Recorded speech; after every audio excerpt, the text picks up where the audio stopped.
रामचंद्र विठ्ठल भोसले, राहणार तरडोली, पोस्ट मोरगाव, तालुका बारामती, जिल्हा पुणे।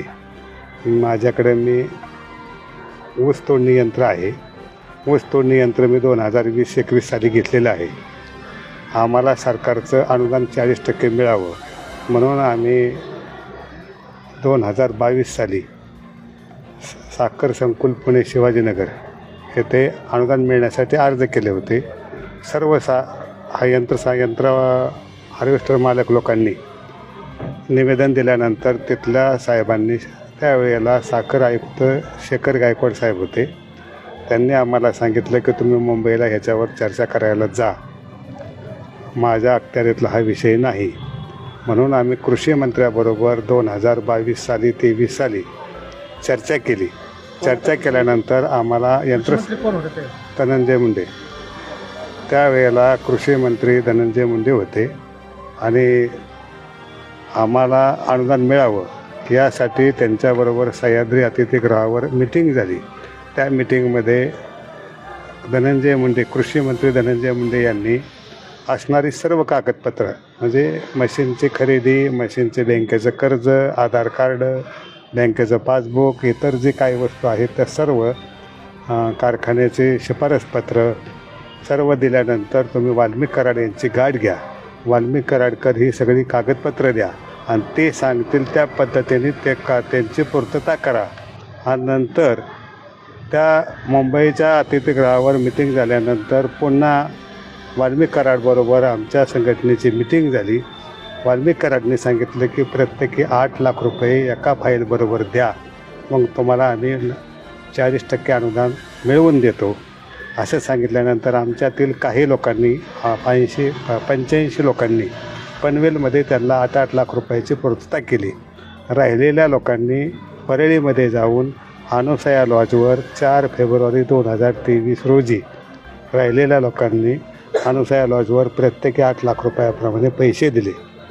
परळीमध्ये वाल्मिक कराड यांना दिले। धनंजय मुंडेंच्या सांगण्यावरून वाल्मिक कराड यांना 8 लाख रुपये दिले। त्यावेळेला त्यानंतर मार्च महिन्यात हिवाळी अधिवेशन नागपूरमध्ये झालं। त्याच्या अगोदरची केस अशी आहे, केंद्र शासनाने या यंत्रासाठी 390 कोटी रुपये मंजूर केलेले होते।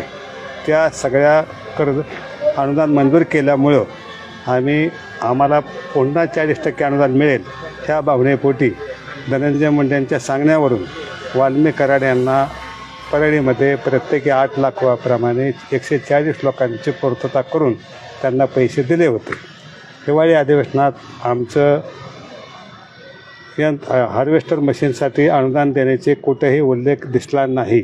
त्यानंतर आम्ही त्यांना आमच्या कामाचं काय असं विचारलं असता प्रत्येक वेळी वाल्मिक कराड यांनी देवाच्या खोट्या शपथा घेऊन पुढल्या महिन्यात होईल, पुढल्या 15 दिवसात होईल असे करत बरेच दिवस ढकलले, पण आमचं अनुदानही मंजूर झालं नाही आणि आमचे पैसे मागितले तर पैसेही दिले नाहीत। त्यानंतर आम्ही लोकसभेच्या इलेक्शनच्या काळात बीडमध्ये कृषी मंत्री धनंजय मुंडे यांची प्रचाराची सभा होती, पंकजाताई मुंडे उमेदवाराच्या। त्यावेळेला आम्ही सर्वांनी मिळून त्यांना वेळ मागितला। त्यांनी सांगितलं 5 मिनटं वेळ देतो। वेळ आम्हाला एका हॉटेलमध्ये बोलवून घेतलं। ते स्वतः मात्र 4थ्या मजल्यावर बसून राहिले आणि आम्हाला सगळ्यांना खालच्या फ्लोअरवर बसवलं आणि धनंजय मुंडेंनी वाल्मिक कराड यांना फोन करून सांगितलं की ही सगळी लोकं आलेली आहेत, यांचं काय ते व्यवस्थित उत्तर दे, मला परत काय असं करायला लावू नको।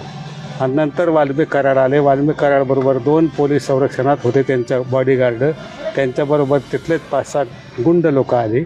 आमच्या संघटनेतील जितू पालवे, नामदेव सानप, तोडकर, दळवी, मारकड यांना मारण्याचा प्रयत्न केला। जितू पालव्याला मारल्यानंतर मी स्वतः पुढं होऊन थोडंसं मिटवण्याचा प्रयत्न केला आणि मिटवून म्हणलं आपल्याला पैसे, थोडंसं थांबा, मारामारी करण्यापेक्षा पैसे, आपला जीव महत्त्वाचा आहे, पैसे महत्त्वाचे नाहीत। आणि नंतर मग आम्ही थांबलो। त्यानंतर जितू पालव्यांना कॉन्टॅक्टमध्ये राहिल्यानंतर जितू पालवे म्हणायचा तुम्हाला पैसे पाहिजेत का तुमचा जीव बेर आहे, ह्या भीतीपोटी आम्ही त्यांना पैसे 3 वेळा मागितले तरी पैसे दिले नाहीत। आणि ह्या तक्रारी आम्ही दिल्यानंतर आमच्या बारामती लोकसभा मतदारसंघातील खासदार सुप्रियाताई सुळे त्यांनी आम्हाला बोलवून घेतल्यानंतर आम्ही आमची व्यथा त्यांच्या पुढे मांडली आणि त्यांनी एस पी साहेबांना फोन करून सांगितलं की तुम्ही यांची चौकशी करा, ह्यांना न्याय कसा मिळेल असं पहा, असं आमचे सुप्रियाताई यांनी सांगितलं. तुम्ही पोलीस स्टेशनला काही अर्ज तक्रार काय दिली का नाही काय किंवा बारामती तालुक्यातले काय लोक? जितू पालवे यांनी सांगितलं होतं की तुम्हाला जीव प्यारा का पैसे प्यारा. मग आम्ही जीव प्यारा. कोण आहे? जितू पालवे हा तिथलाच एक मेजर आहे, मिलिटरीमॅन, रिटायर्ड मिलिटरीमॅन माणूस आहे आणि वाल्मिक कराडचाच पाहुणा आहे. रक्कम कशी दिली होती तुम्ही? 8 लाख 500 रुपये 500 रुपयाचा नोटा घेऊन दिलो. रोख दिली रोख दिली, स्वरूपात रोख स्वरूपात 140 लोकांना. ठीक.